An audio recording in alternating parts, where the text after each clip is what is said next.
ராம் ராம், வாழ்க வளமுடன். Voice of காஞ்சிநேயர் அனைவருக்கும் இனிய மாலை வணக்கம். இன்றைக்கி ஸ்ரீ பெரியவா அனுபவத்தில் ஒரு கதை. ஒரு ஊரில் பரம வைஷ்ணவ பக்தன், அவனுக்கு பத்ரி நாராயணனை சேவிக்கணும்னு அந்த காலத்திலேயே, அதுவும் நடந்தே போகணும்னு ஆசை. ஆனால் பயண செலவுக்குன்னு தினமும் உண்டியலில் காசு சேர்க்க ஆரம்பிக்கிறான். இதுக்கிடையில் அவனுக்கு திருமண ஏற்பாடுகள்லாம் நடக்கிறது. சரி அப்படின்னு சொல்லிட்டு திருமண செலவுக்கு வேணும்னு உண்டியல் பணம் உதவித்து. அதுக்கு பிறகு அவன் பாத யாத்திரை போகணும்னு போனோங்கிற அந்த உண்டியலில் பணம் சேமிக்க ஆரம்பிக்கிறான். அதுக்குள்ளே அவனுக்கு பையன் பிறந்துடுறான். மறுபடியும் அந்த உண்டியல் தான் உதவுறது. பின்னாடி பிள்ளைக்கும் அதே போல் இன்னொரு உண்டியல். அந்த உண்டியலை பிள்ளைகளுக்காக வளர்த்து ஆளாக்கி திருமணம் பண்ணி பேரம் பேத்தி எடுத்து இப்படியே காலம் கழிகிறது. ஆனால் அவனோட ஆசை நிறைவேறலை. தன்னோட கடமை முடிஞ்சதுன்னு எண்ணும் போது தான் இந்த முறை உண்டியல் பணத்தை எடுத்துட்டு கிளம்பிடணும் அப்படின்னு நினைக்கிறார். ஒரு வழியாக பத்ரி நாராயணனை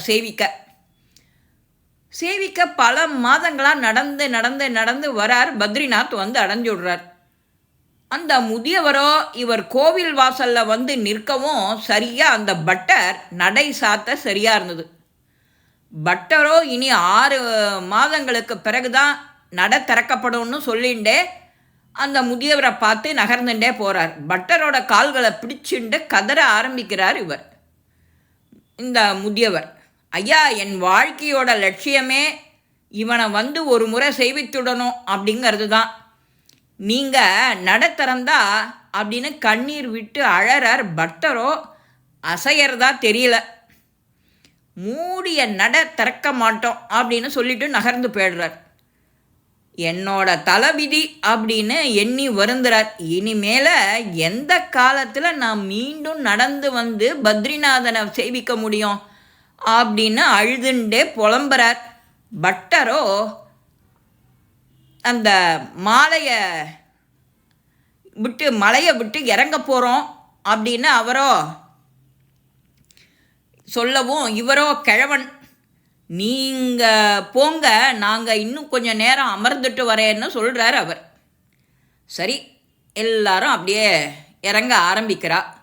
அந்த நேரத்தில் இருட்டை தொடங்கிறது. அப்போது ஒரு சிறுவன் அங்கே வரான். அந்த முதியவர்கிட்ட, ஏன் தாத்தா இந்த தனிமையில் வந்து இங்கே வந்து கஷ்டப்படுற அப்படின்னு அந்த சிறுவன்கிட்ட அவரோ என்ன சொல்கிறார், தன்னோட வைத்தறிச்சலை சொல்லி அழறார். இதை கேட்ட அந்த சிறுவனுக்கோ, சரி சரி வாங்கோ அப்படின்னு தான் இருக்கிற அந்த இடத்துல ஒரு குகை, அந்த குகைக்குள்ளே வந்து உணவு சாப்பிட்டுட்டு போங்கோ அப்படின்னு அவரை அழைச்சிட்டு போகிறான். அவருக்கும் உணவை கொடுத்துட்டு, தாத்தா நீங்கள் நன்னா தூங்க, உனக்கு எல்லாமே நல்லதாகவே நடக்கும் அப்படின்னு சொல்லிட்டு போகிறான். அந்த முதியவரோ நாராயணா நாராயணா கோவிந்தா கோவிந்தான்னு நாமஸ்மரணம் பண்ணிகிட்டே இருக்கார். தூங்கி போய்டுறார். பொழுது விடியறது. கிழவனோ குகையை விட்டு வெளியில் வரார். கோவில் திறந்திருக்கு. கூட்டம் ஏராளம். கிழவனுக்கோ அதிர்ச்சி. என்னடா அது, பட்டர் 6 மாதம் ஆகும்னார் நடைய திறக்க. நேராக இப்படி பட்டர்கிட்ட போய், ஏன் சாமி கோவில் திறக்க மாட்டேன்னு சொன்ன, இப்போ மறுநாளே திறந்திருக்க அப்படின்னு. அந்த பட்டர் யோசிக்கிறார். இந்த முதியவர் 6 மாதங்களுக்கு முன்னால் நட சாத்திய நேரம் வந்தவர் இல்லையோ அப்படின்னு நினச்சி, சரி சரி முதல்ல நாராயணனை வணங்கிட்டு வா அப்படின்னு அவரும் சொல்கிறார். போனால் இருவரும் அங்கே அந்த நாராயணன் அந்த சிறுவனாக காட்சி தரான். இவரை மெய்சிலிருக்க வச்சுடுத்தோம் அந்த காட்சி. 6 மாத பொழுத அரைநாள் பொழுதாக மாற்றியவர் தான் அந்த பையன், சின்ன பையன். அரைநாள் பொழுதாக மாற்றிய அந்த வள்ளல் தான்.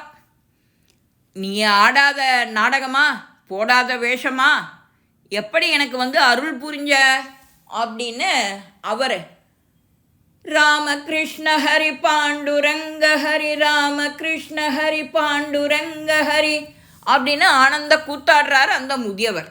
ஏன்னா அவர் பத்ரி நாராயணனை சேவிக்கணும்னு வந்தவர். அவர் சேவிக்காமல் விட்டுருவாரா என்ன? எல்லா புகழும் இறைவனுக்கேன்னு நாம் சொல்கிறோம். இந்த பதிவும் நமக்கானது தான். வழக்கம் போல் இந்த பதிவு உங்கள் எல்லாருக்கும் பிடிச்சிருக்கோம். லைக் பண்ணுங்க, ஷேர் பண்ணுங்க, பெல் பட்டனை கிளிக் பண்ணுங்க, சப்ஸ்கிரைப் பண்ணுங்க, கமெண்ட்ஸ் பாக்ஸில் கமெண்ட்ஸ் போடுங்க. ஸ்ரீ மகாபிரிவா திருவடிகளே சரணம். நல்லதே நடக்கும். ஆனந்தமாக இருப்போம் நண்பர்களே. வாழ்க வளமுடன்.